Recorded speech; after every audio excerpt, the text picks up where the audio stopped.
Hello dear students, welcome back to organised knowledge channel. और आज की जो वीडियो है उसमें हम डिस्कस करेंगे worksheet number 25 for class 8th, subject mathematics रहेगा। और ये जो वर्कशीट है आपकी 22 अक्टूबर 2021 के लिए शेड्यूल की गई है।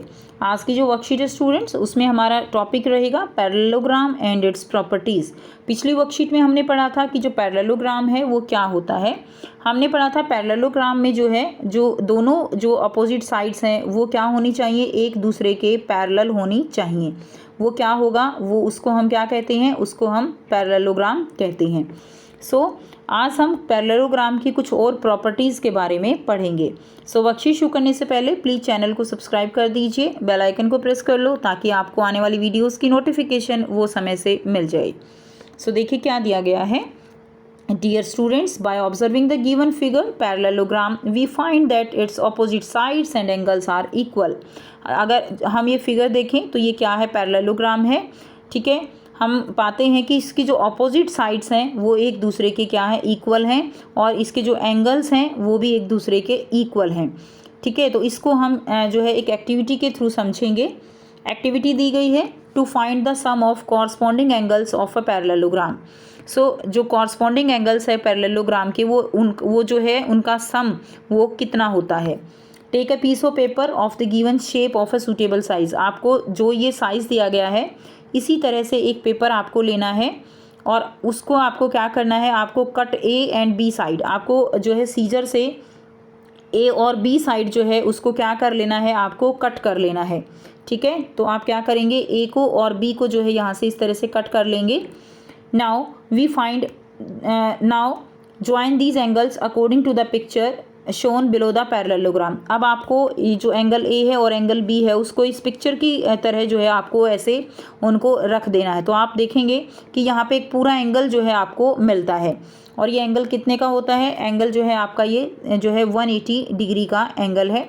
ठीक है, उसके बाद देखिए यहाँ से हमें क्या पता चला कि जो एंगल ए है और एंगल बी है इन दोनों का सम जो होगा वो कितने के इक्वल होता है, 180 डिग्री के इक्वल है। यहाँ से हम कह सकते हैं कि जो ए डी है वो किसके पैरेलल है, बी सी के पैरेलल है। ठीक है, क्योंकि एंगल जो इनका सम है 180 डिग्री है, इसीलिए ये दोनों साइड एक दूसरे के क्या होंगी, पैरेलल होंगी। We can also find the sum of the pair of the other corresponding angle. इसी तरह हम जो दूसरे कॉरस्पॉन्डिंग एंगल हैं उनका सम भी हम निकाल सकते हैं। सेकेंड एक्टिविटी रहेगी the opposite angles of a parallelogram are equal. एक जो पैरेललोग्राम होती है उसके जो ऑपोजिट एंगल्स हैं वो क्या होंगे, वो जो है एक दूसरे के इक्वल होते हैं। ठीक है, जो विपरीत एंगल हैं, जैसे कि एंगल ए है एंगल सी के इक्वल रहेगा, एंगल बी जो है एंगल डी के इक्वल रहेगा। ये एक पैरेललोग्राम है। तो इसमें हमने अभी पिछली एक्टिविटी में देखा कि ए बी जो है वो पैरेलल रहेगी सी डी के, और ए डी जो है वो पैरेलल किसके है, बी सी के। अब हम क्या करते हैं, ए और सी को मिलाकर यहाँ पर इसका डायगोनल जो है वो मिला देते हैं। डायगोनल हमें मिलता है ए सी। अब हम कहेंगे कंसीडर इन एंगल जो है इन यहाँ पर दो ट्राइंगल हमें मिलती हैं। एक ट्राइंगल है हमारे पास ए बी सी और दूसरी ट्राइंगल है ए डी सी। ये दो ट्राइंगल हमें मिल गई। अब देखिए आपको यहाँ पर एंगल बी ए सी, देखिए बी ए सी इस ट्राइंगल का एंगल ए ये किसके इक्वल है, एंगल ए सी डी के, यानी ये जो ट्राइंगल है इसके इस एंगल सी के इक्वल है। अगर यहाँ से देखें तो एंगल ए जो है वो एंगल सी के क्या है, इक्वल है। क्लियर है, ये हमारी फर्स्ट ट्राइंगल, ये हमारी सेकंड ट्राइंगल। उसके बाद देखिए इसी तरह, क्योंकि ये क्या है ये एक दूसरे के अल्टरनेट एंगल हैं। क्लियर है, एक दूसरे के अल्टरनेट एंगल हैं। उसके बाद देखिए एंगल सी जो है हमारा वो किसके इक्वल रहेगा, एंगल ए के इक्वल रहेगा। क्लियर, इसी तरह जो ए सी, क्योंकि इसमें क्या है, ए सी हमारा क्या है यहाँ पे कॉमन है। उसके बाद देखिए triangle A B C, triangle A B C, ठीक है, ट्राइंगल ए बी सी ये जो है अप्रॉक्सीमेट किसके इक्वल रहेगी, ट्राइंगल ए सी डी के। Clear, by the congruency rule A B जो है वो किसके इक्वल रहेगा, ए बी जो है वो डी सी के इक्वल रहेगा, एंड ए डी जो है वो किसके इक्वल रहेगा, बी सी के इक्वल रहेगा। तो इस तरह से हम कह सकते हैं कि एंगल बी जो है वो किसके इक्वल है, एंगल डी के इक्वल है।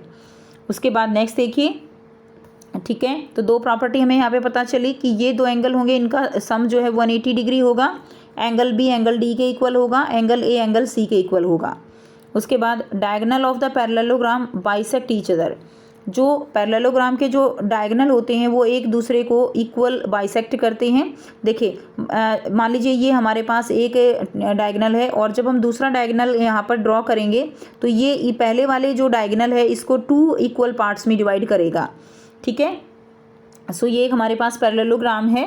इसके अंदर देखिए कंसीडर ट्राइंगल। अब हमें जब हमने इसके डायगोनल बनाए तो हमें यहाँ पे ट्राइंगल AOD मिला और ट्राइंगल BOC मिला। ये दो नंबर 1 नंबर 2 ट्राइंगल हमें मिले। अब देखिए यहाँ पर AD और BC जो हैं वो दोनों साइड एक दूसरे के इक्वल हैं, ठीक है। इसीलिए जो हमारे पास यहाँ पर एंगल A रहेगा वो एंगल C के इक्वल होगा। क्यों? क्योंकि ये अल्टरनेट एंगल हैं। इसी तरह एंगल D जो रहेगा वो एंगल B के इक्वल रहेगा क्योंकि ये एंगल अल्टरनेट एंगल हैं। इसीलिए हम यहाँ से कह सकते हैं कि ट्राइंगल AOD जो है वो किसके इक्वल है? BOC के इक्वल है, क्योंकि दोनों एंगल ये सारे बराबर है ना, तो इसीलिए ये जो है क्या रहेगा, दोनों ट्राइंगल एक दूसरे के इक्वल हैं। इसलिए OA किसके इक्वल होगी? OA जो है वो OC के इक्वल रहेगी और BO ये वाली BO ये किसके इक्वल रहेगी? OD के इक्वल रहेगी, ठीक है। यानी ये भी हम लिख सकते हैं कि देखिए OD जो है OD वो हाफ होगी किसकी? BD की, क्लियर है। और OA जो है वो किसका हाफ रहेगा? AC का हाफ रहेगा। इस तरह से भी हम इसको लिख सकते हैं। अब आपको यहाँ पर बहुत ही आसान से 3 जो है क्वेश्चन दिए गए हैं, ठीक है। फर्स्ट क्वेश्चन क्या है? One side of a parallelogram is 20 centimetre and its perimeter is 70 centimetre. Find other side of the parallelogram. आपको यहाँ पर पैरेललोग्राम की एक साइड 20 सेंटीमीटर दी गई है, पेरीमीटर 70 है, तो आपको जो है दूसरी साइड पैरेललोग्राम की निकालनी है। सो यहाँ से आप इस क्वेश्चन का आंसर करेंगे। देखिए let the adjacent side B X. Adjacent side क्या है? एक्स है मान लीजिए, ठीक है। पेरीमीटर जो है पैरेललोग्राम का कैसे निकालते हैं? 2 into sum of its adjacent side. तो एक साइड तो हमने एक्स मान ली, दूसरी हमें जो है 20 सेंटीमीटर दी गई है, तो हम 70 centimetre is equal to 2 into X plus 20 हमने लिख लिया। एक्स का वैल्यू हम निकाल लेंगे, यहाँ से 2 इसके नीचे आ जाएगा, ये 35 से कट गया, तो यहाँ पे क्या हो जाएगा? यहाँ पे जो है x की वैल्यू क्या आ जाएगी? 35, 20 को इधर लेकर आएंगे तो 35 माइनस 20 हो जाएगा और x की वैल्यू हमारे पास आ गई 15 सेंटीमीटर। तो दो साइड तो हमारी 20 सेंटीमीटर की हो गई और उसकी जो एडजेसेंट साइड है वो हमारी क्या हो गई? 15 सेंटीमीटर की हो जाएगी। क्लियर है स्टूडेंट्स? देखिए इस तरह से होता है ना पैरेललोग्राम। तो इसमें हमें एक साइड दी गई थी, ये दी गई थी 20, तो इस तरह से हम पेरीमीटर जो है इस फॉर्मूले से निकाल सकते हैं। सेकेंड क्वेश्चन दिया गया है one side of a parallelogram is 80 degree, find rest of the 3 angle of the same. एक एंगल जो है आपको दिया गया है पैरेललोग्राम का 80 डिग्री, बाकी 3 एंगल जो है आपको निकालने हैं। सो यहाँ से इस क्वेश्चन का आंसर करेंगे। ये आपके पास एक पैरेललोग्राम है जिसका एक एंगल मान लिया हमने, एंगल ए जो है वो कितना है? 80 डिग्री। अब हमने अभी सीखा कि जो 80 डिग्री है वो एंगल ए है वो एंगल सी के इक्वल रहेगा, क्योंकि ये क्या है? एक दूसरे के ऑपोजिट एंगल हैं, ठीक है। उसके अलावा एंगल ए एंगल सी के इक्वल हो गया 80। उसके अलावा हमने एडजेसेंट एंगल पढ़ा कि एंगल ए और एंगल बी जो है इनका सम किसके इक्वल होगा? 180 के इक्वल होगा, क्योंकि ये एडजेसेंट सप्लीमेंट्री एंगल हैं। तो एंगल ए और एंगल बी हो गया 180।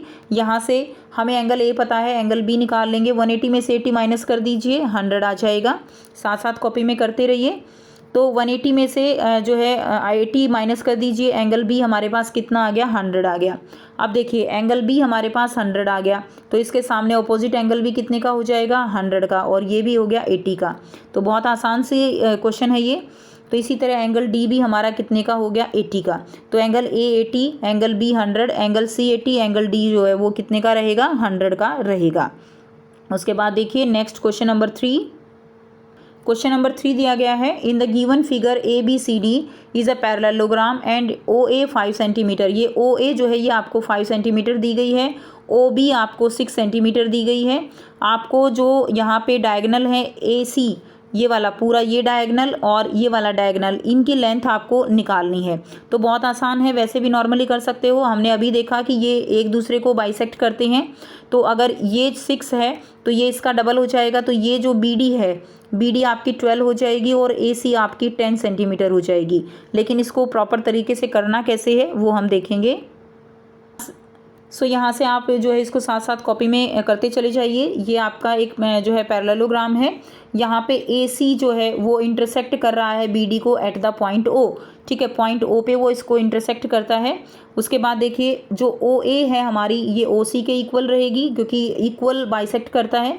तो OA हमारी OC के इक्वल रहेगी और OD हमारी OB के इक्वल रहेगी, ठीक है। तो OA OC के इक्वल है और इसको हम क्या लिख सकते हैं, हाफ AC।